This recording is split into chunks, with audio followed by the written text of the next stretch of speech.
Selamat berjumpa kembali Bapak Ibu, Saudara-saudari umat beriman terkasih dalam Tuhan. Salam sehat berlimpah berkat, selamat berakhir pekan pada hari Sabtu tanggal 8 Maret 2025.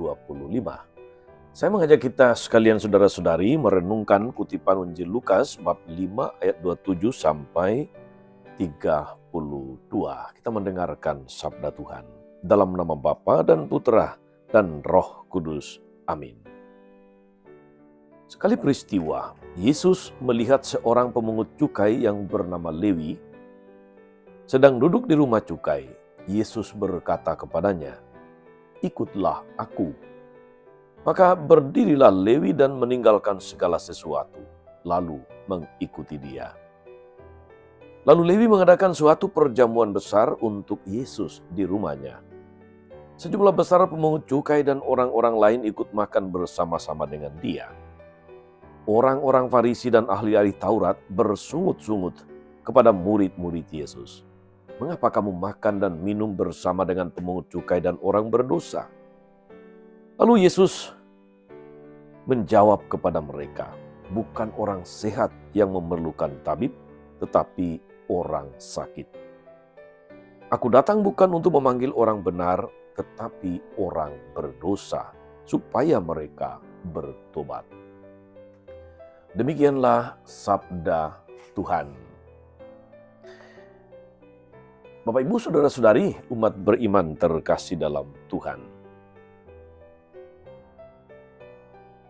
Bukan orang sehat yang memerlukan tabib, tetapi orang sakit. Aku datang bukan untuk memanggil orang benar, tetapi orang berdosa, supaya mereka bertobat.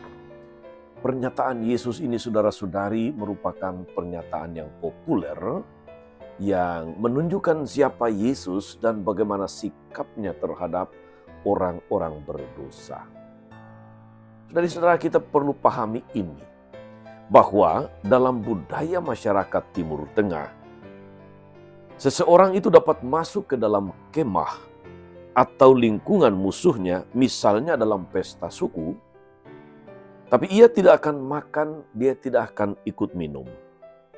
Setiap acara perjamuan itu menandai suatu ikatan damai. Maka seseorang yang masih mempunyai dendam dan berniat membalasnya harus menjaga agar tetap bebas dari ikatan damai tersebut. Saudara-saudara umat beriman terkasih, para pemungut cukai dalam Injil tadi tidak disukai oleh orang-orang Yahudi. Lebih lagi orang-orang Farisi dan ahli Taurat. Mereka dianggap sebagai pengkhianat karena bekerja untuk penguasa Romawi atau penjajah Romawi.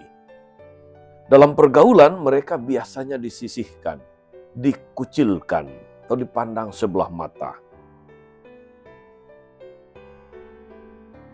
Karena itu tadi mereka dianggap sebagai orang berdosa dan dianggap menodai kesucian diri. Maka tindakan Yesus yang memanggil seorang pemungut cukai lalu makan dalam perjamuan yang diselenggarakan oleh Lewi serta dihadiri oleh banyak pemungut cukai menjadi persoalan besar, menjadi skandal untuk orang-orang Yahudi.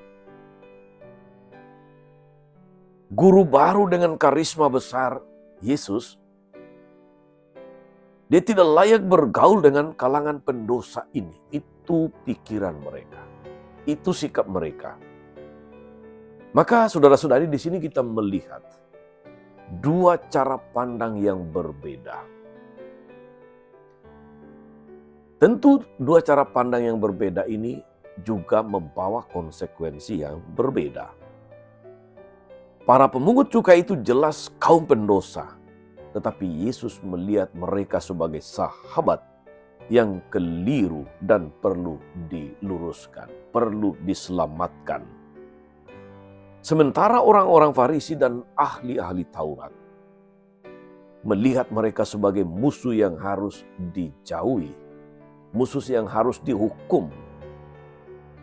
Mereka hanya mencela tanpa memberi jalan keluar. Sebaliknya, dengan menghadiri perjamuan itu, Yesus menyampaikan pesan perdamaian bagi para pemungut cukai yang dianggap orang berdosa itu.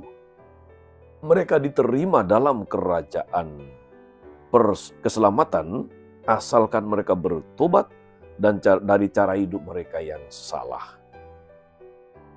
Yesus bukan musuh, melainkan sahabat.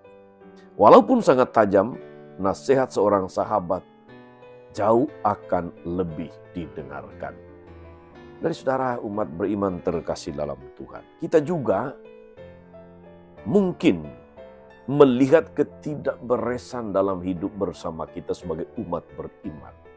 Katakanlah itu di dalam gereja. Ada banyak orang yang hidup dengan cara-cara yang melawan iman dan moral. Tentu jauh lebih banyak lagi yang hidup baik, benar, berusaha hidup sebagai pengikut Kristus yang baik, yang setia. Tapi ada banyak orang yang juga hidup dengan cara-cara yang melawan iman dan moral Kristiani.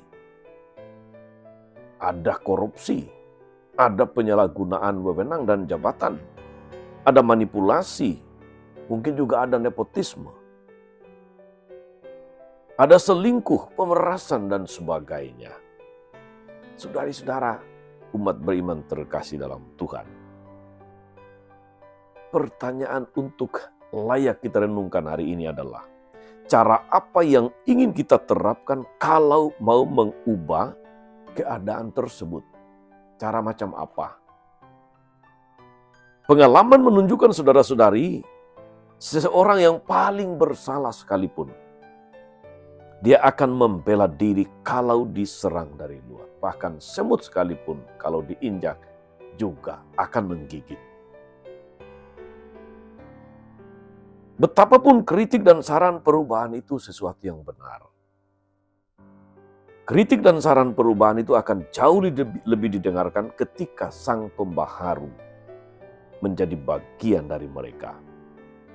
Maka sebagai orang-orang beriman, saudara-saudari, kita tidak boleh menjauhi orang berdosa. Betul, kita tidak menyukai dosa, tapi jangan orangnya. Orangnya harus diselamatkan.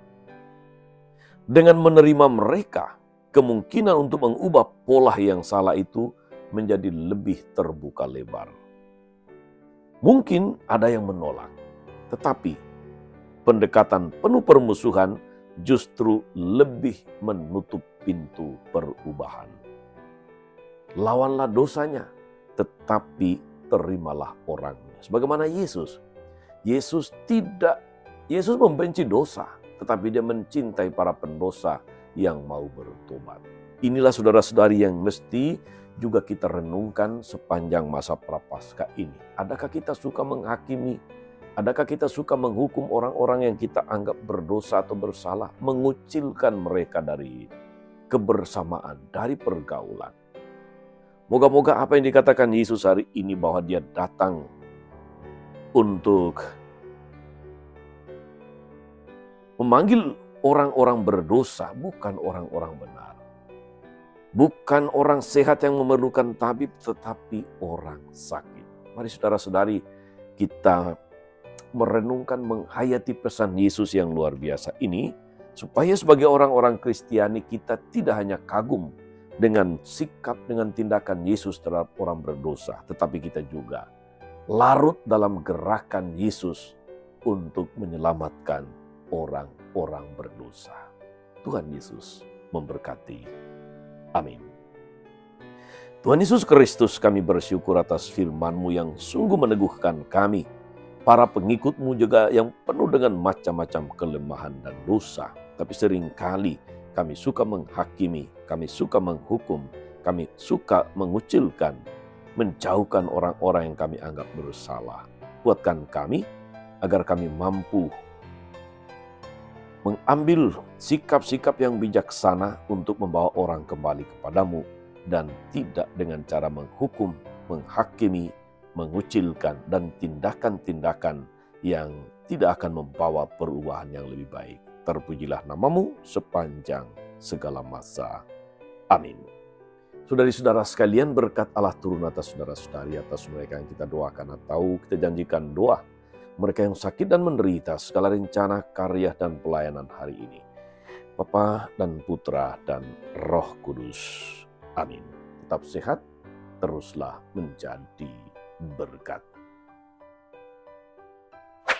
Jangan lupa like, subscribe, nyalakan lonceng notifikasinya.